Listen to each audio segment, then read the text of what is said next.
Buka bersama dengan saya di Yesaya pasal 58 ayat 3 sampai 10 pembahasan kita. Yesaya 58 ayat 3.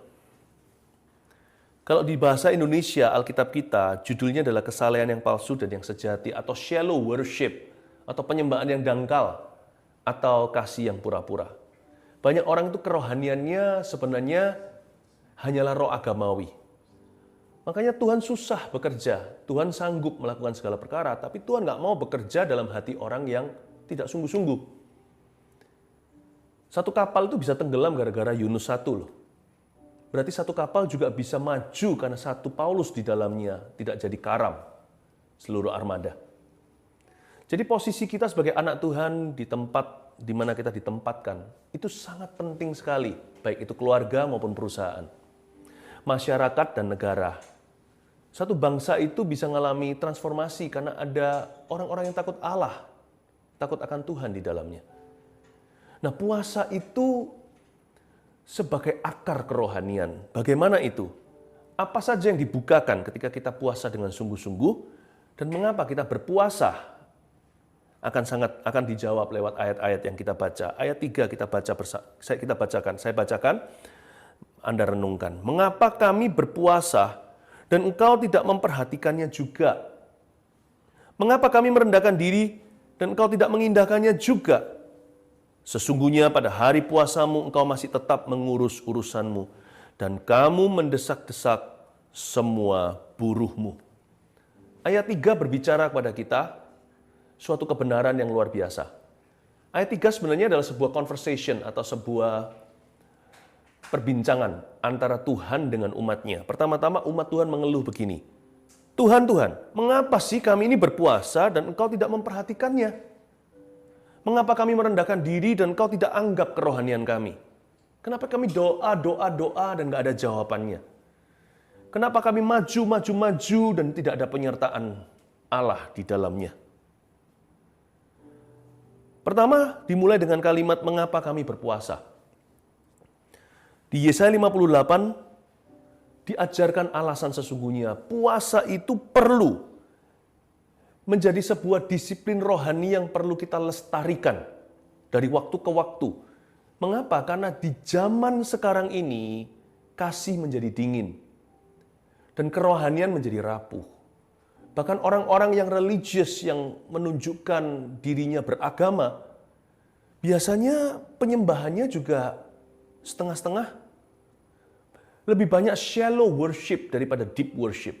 Lebih banyak orang-orang yang dangkal daripada orang yang dalam. Tak terkecuali tahun ini.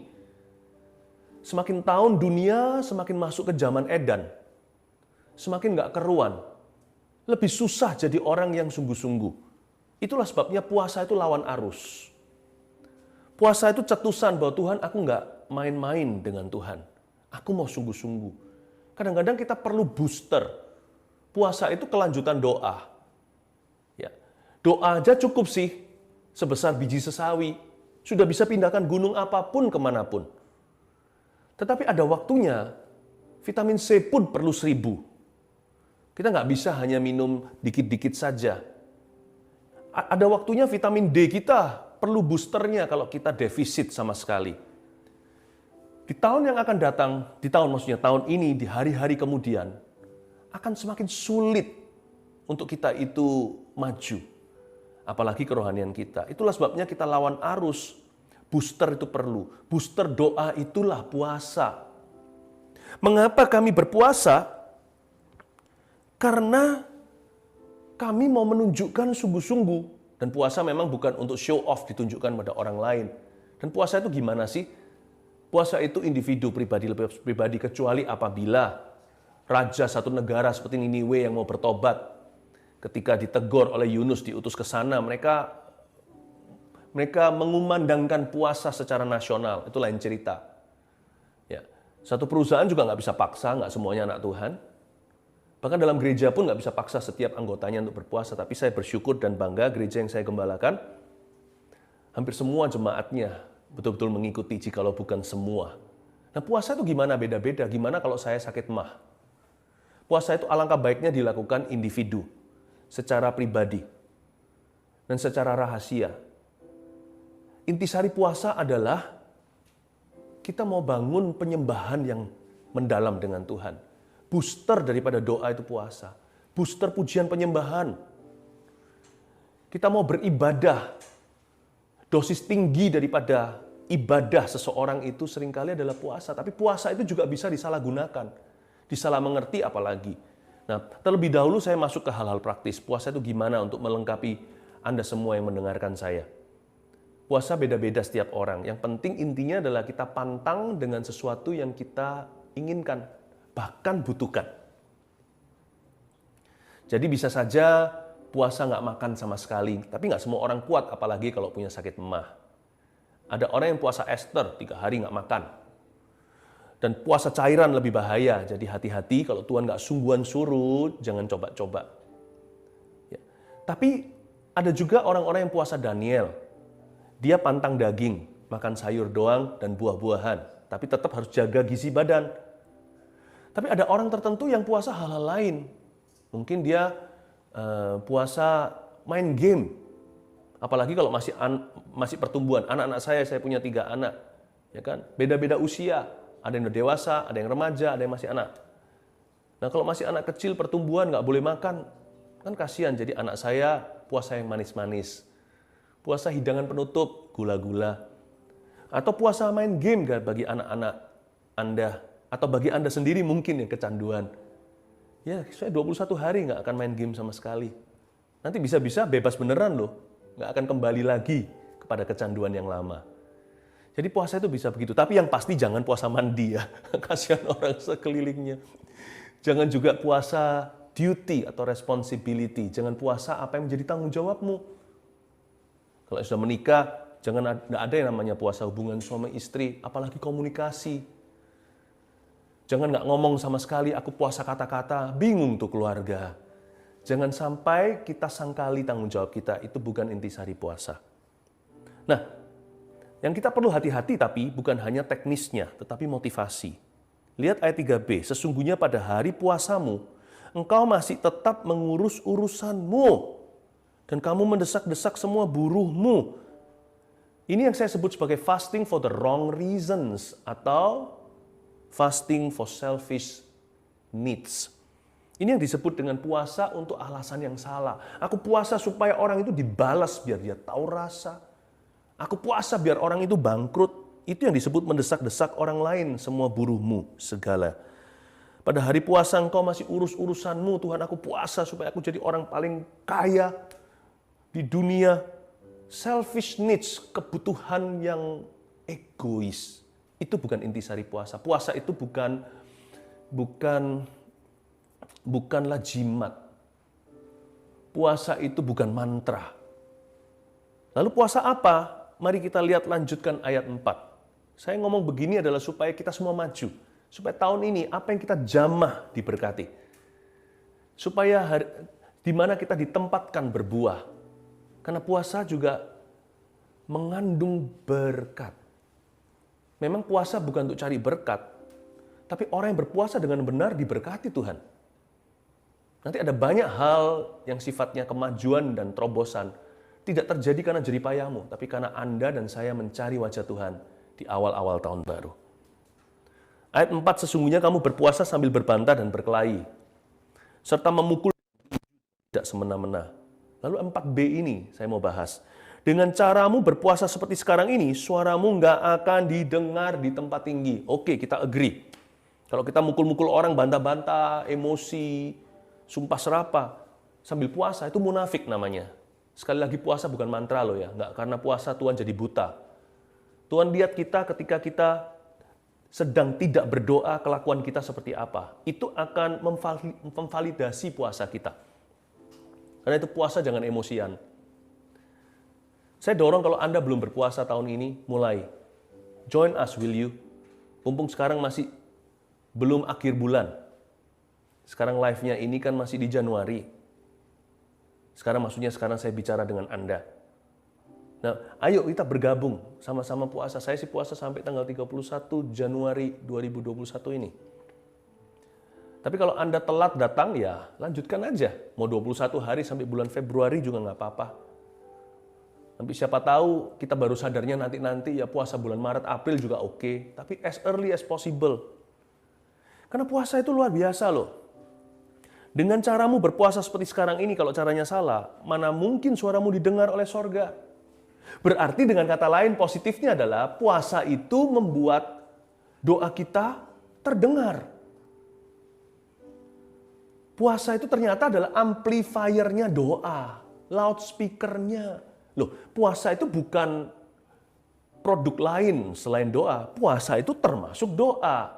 Apa poinnya puasa kalau kita nggak berdoa? Namanya itu diet namanya. Puasa yang menjadikan puasa itu puasa karena kita berdoa di dalamnya. Tapi puasa itu amplifiernya, loudspeakernya. Kita itu tunjukkan pada Tuhan, saking aku sungguh-sungguhnya nggak main-main. Aku tunjukkan bahkan aku pantang makan atau pantang apa. Menunjukkan pada Tuhan keseriusan. Aku lebih ingin ini yang ku kejar daripada makanan.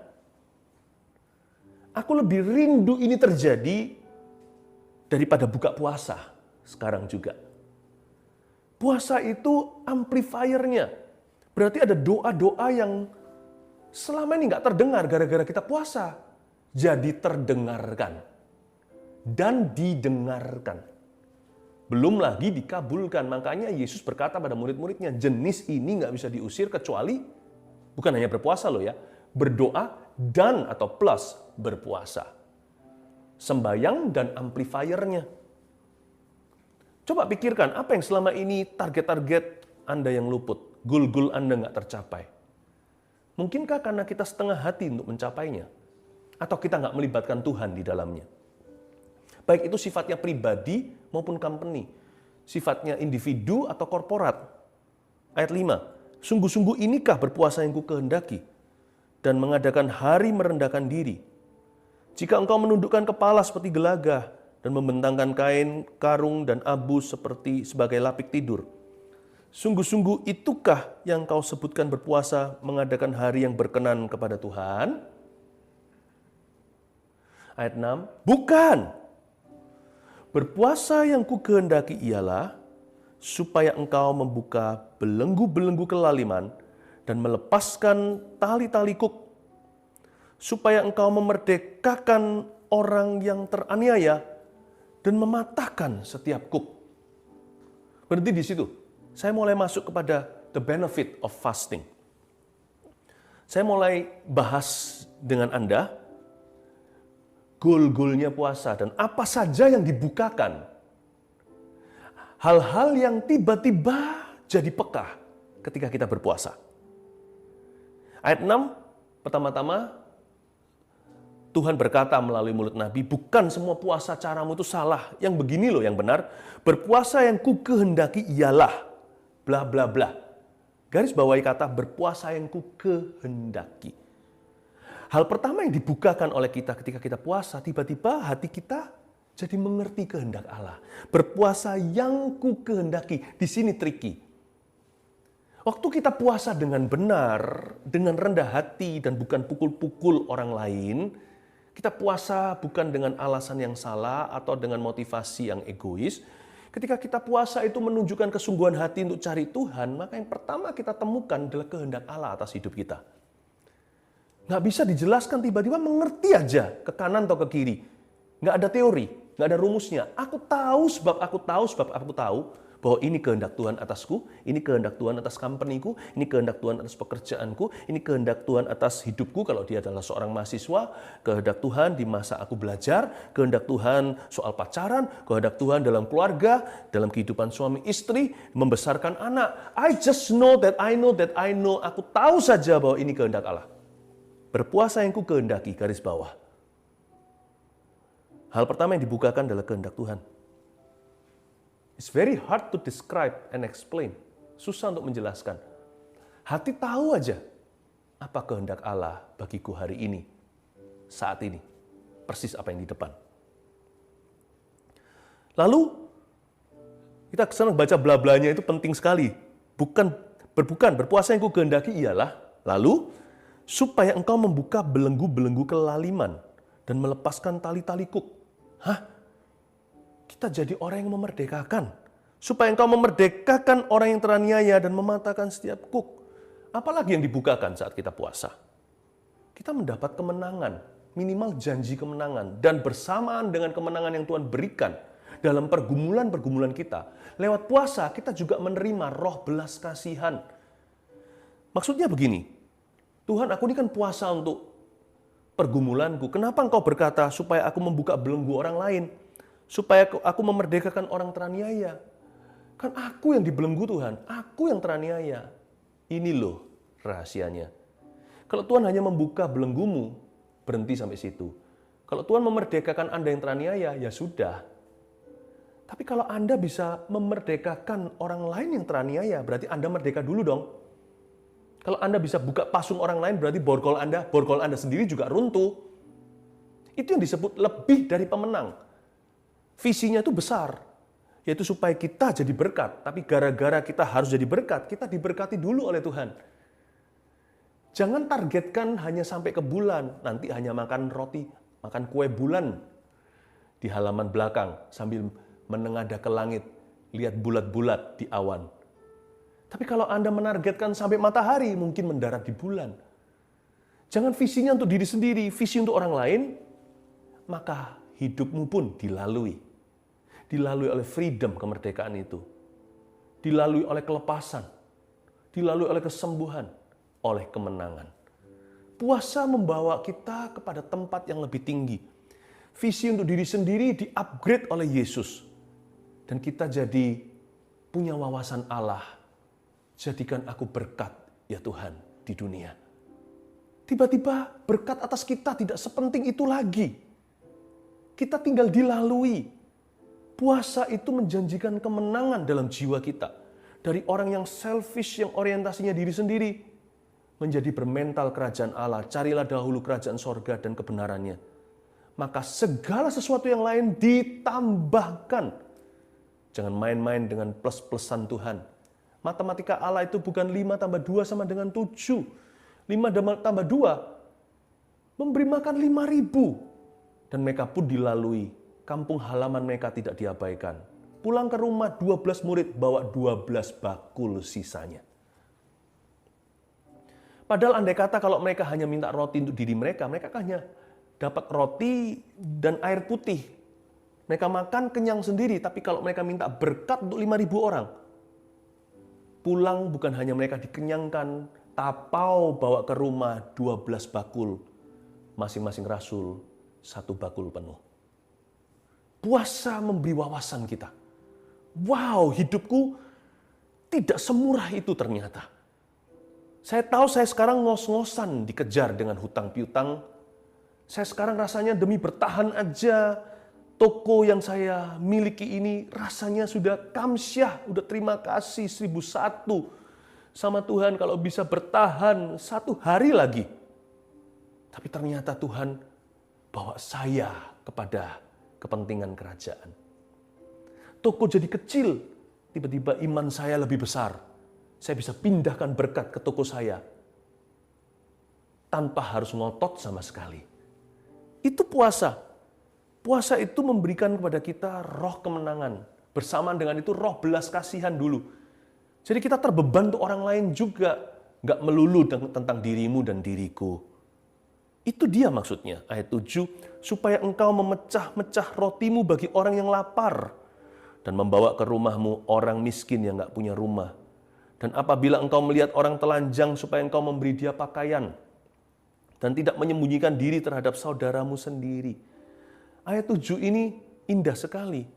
Ternyata puasa itu bukan nggak makan, tapi serahkan makanan kita kepada orang lain. Jadi kita nggak makan, agar supaya mereka yang makan.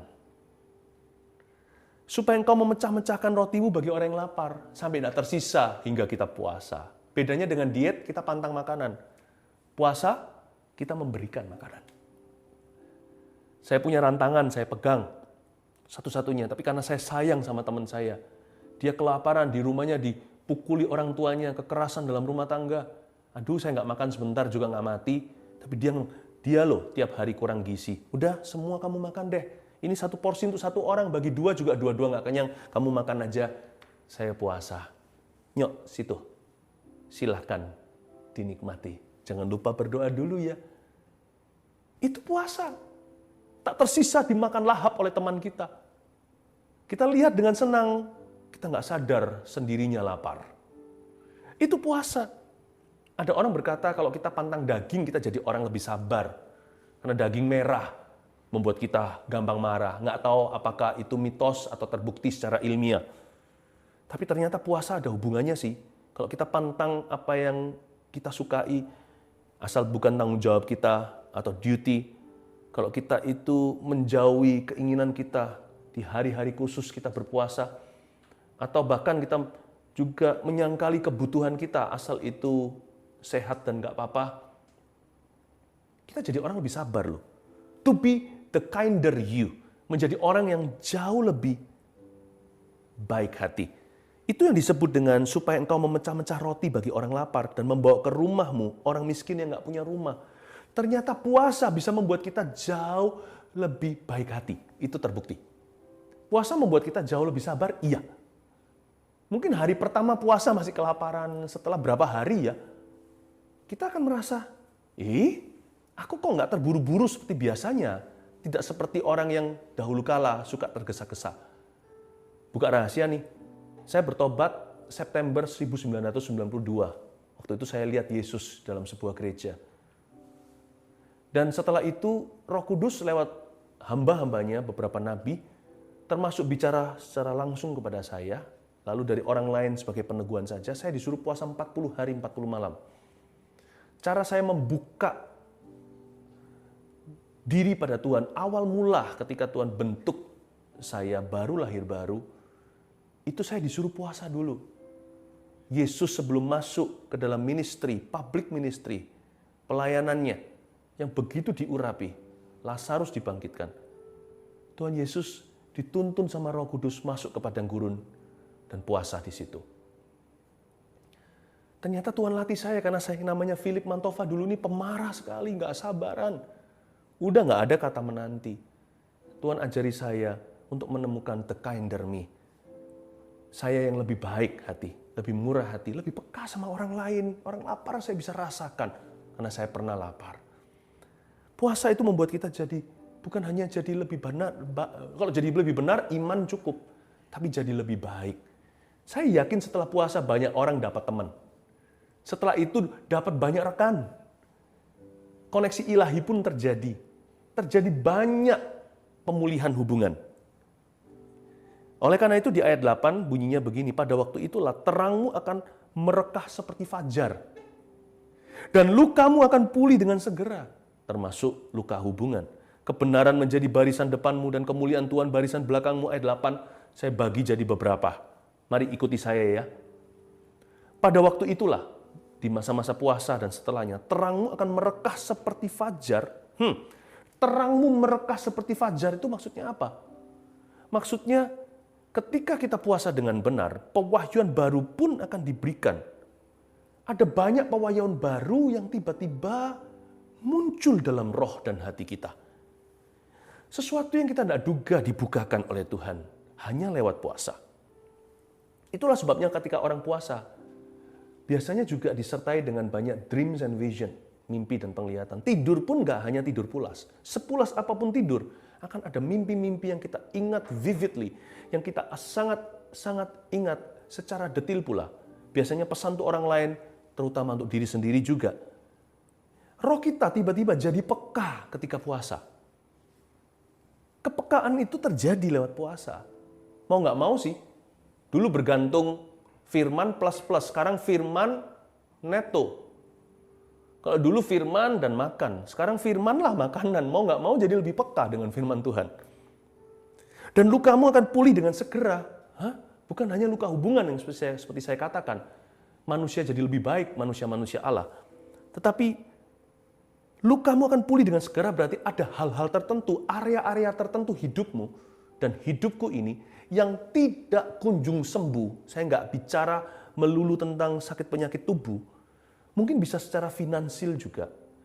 Mungkin bisa secara hubungan. Area-area tertentu yang nggak pernah sembuh, gambar diri contohnya. Tiba-tiba pulih ketika kita puasa. Jenis ini memang nggak bisa diusir maupun digusur dengan doa doang. Lukamu akan pulih dengan segera, padahal sudah berabad-abad lamanya. The long-awaited healing shall arrive in your life.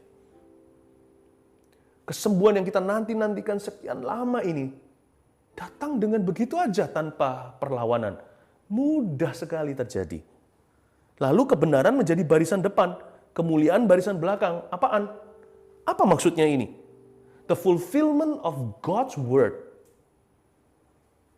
will come swiftly with an exclamation mark in the end. Ada sebuah janji. Firman itu berkuasa dalam diri kita sampai pada titik kebenaran menjadi barisan depan, kemuliaan barisan belakang, hingga taraf penggenapan janji Tuhan dalam hidupmu dan hidupku itu akan terjadi dengan begitu lekas dan cepatnya, dengan dibubuhi tanda seru di belakangnya. Enggak hanya terjadinya, oh kebetulan, kok bisa ya? Enggak. Ajaiblah Tuhan. Ketika terjadi dan kejadian, kita bisa berkata, itu jelas-jelas Tuhan, tidak bisa disangkal. Akan ada undeniable miracles in the end. Akan ada mujizat yang tidak bisa disangkal. Kalau orang sakit kepala, pusing-pusing dikit, lalu sembuh didoakan. Puji Tuhan sih, tidak ada kesembuhan terlalu kecil ya kan. Tapi orang juga bisa berkata, itu kebetulan, sugesti. Tapi kalau orang lumpuh dari lahir berjalan, tuli dari lahir mendengar, itu nggak bisa disangkal. The type of miracles you are about to receive through fasting. Bukan hanya puasa asal puasa loh ya. Puasa bukan mantra atau jimat. Puasa yang benar yang diajarkan. Puasa yang berpusat, tersentralisasi pada Kristus dan firman. Puasa yang directed by the Holy Spirit atau yang dituntun oleh Roh Kudus. Seperti Yesus ke padang gurun. Akan ada undeniable miracles atau mujizat tak dapat disangkal. Kebenaran baru berjalan di depan, kemuliaan tertutup barisan belakang dengan tanda seru di ujungnya. Bukan koma, titik aja juga dilampaui. Tanda seru, saudara. Ayat 9, pada waktu itulah engkau akan memanggil dan Tuhan akan menjawab. Pada waktu itulah engkau akan memanggil. Bukan dari dulu saya sudah memanggil Tuhan. Tapi Tuhan tidak jawab-jawab. Ternyata ada doa-doa yang lama tidak terjawab. Tiba-tiba keluar dari rak. Keluar dari lemari Tuhan di sorga misalnya. Dan dijawab satu persatu dengan gilang gemilang. Sekali lagi, puasa bukan mantra. Puasa bukanlah kita ucapkan beberapa kalimat Tuhan harus penuhi keinginan atau Tuhan harus kabulkan doa. Tapi kalau kita puasa dengan benar, merendahkan hati di depan Tuhan, mencari wajahnya, doa yang lama tidak terjawab, saya sebut prayers on the shelf. Doa di rak, di lemari yang disembunyikan, lemari es bahkan. Itu tiba-tiba dijawab satu persatu dengan gilang gemilang. Pada waktu itu engkau akan memanggil dan Tuhan akan menjawab. Wow. Apa? Coba renungkan. Apa yang jadi doa terulur dalam hidupmu? Adakah jawaban doa tertunda? Yang selama ini ada doa-doakan, nggak muncul-muncul. Nggak tiba-tiba jawabannya. Aduh Tuhan, aku berdoa terus Tuhan untuk suamiku kenal Tuhan. Buat apa? Aku sukses dalam pekerjaan. Aku doa untuk anakku bebas.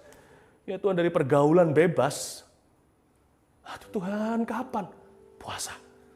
Cari wajah Tuhan. Dengan firman Alkitab di dada. Roh Kudus di dalam hati kita. Ke arah sana cari kerajaan sorga. Tiba-tiba seperti membalik telapak tangan begini aja. Semudah itu. Anaknya berbalik. Cari Tuhan. Nggak mengalami krisis dulu. Suaminya kenal Yesus tidak melalui jatuh. Seperti banyak orang harus dipukul dulu. Kok bisa ya? Divisi ini macet. Mau pakai metode macam-macam. Sudah konsultasi kanan kiri. Tiba-tiba begitu aja berbuah. Biru pertama kali di tahun ini. Kok bisa? Kemajuan dari mana? Merekah seperti fajar. Yang berjalan makin lama semakin terang. Hingga rembang tengah hari. Engkau akan berteriak minta tolong dan ia akan berkata, ini aku. Apabila engkau tidak lagi mengenakan kuk kepada sesamamu, ayat 9, dan tidak lagi menunjuk-nunjuk orang dengan jari dan memfitnah. Apabila engkau menyerahkan pada orang lapar apa yang kau inginkan sendiri dan memuaskan hati orang yang tertindas, maka terangmu akan terbit dalam gelap. Dan kegelapanmu akan seperti rembang tengah hari yang saya katakan tadi.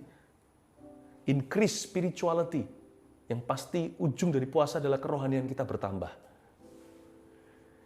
Dan kita akan mengalami satu hal ini, yang dinanti-nantikan banyak orang, termasuk orang kaya yang tidak punya tujuan. The meaning of life. Di ujung puasa kita akan semakin menghayati, menghargai, mengalami arti kehidupan dari Dia yang memberikan kehidupan kepada kita. God bless you dalam hari-hari kemudian. Kalau Anda belum pernah berpuasa, cobalah lakukan dengan benar. Tuhan akan bekerja. Mari kita haus dan lapar. Bukan akan roti, sebab manusia hidup bukan dari roti saja, tapi dari setiap perkataan firman. Mari kita haus dan lapar akan Tuhan. Sampai-sampai perut ini nggak ngerasa haus. Demikian pula perut tidak rasa lapar maksudnya. Dan tidak haus terasa di kerongkongan. Karena aku haus dan lapar akan Tuhan.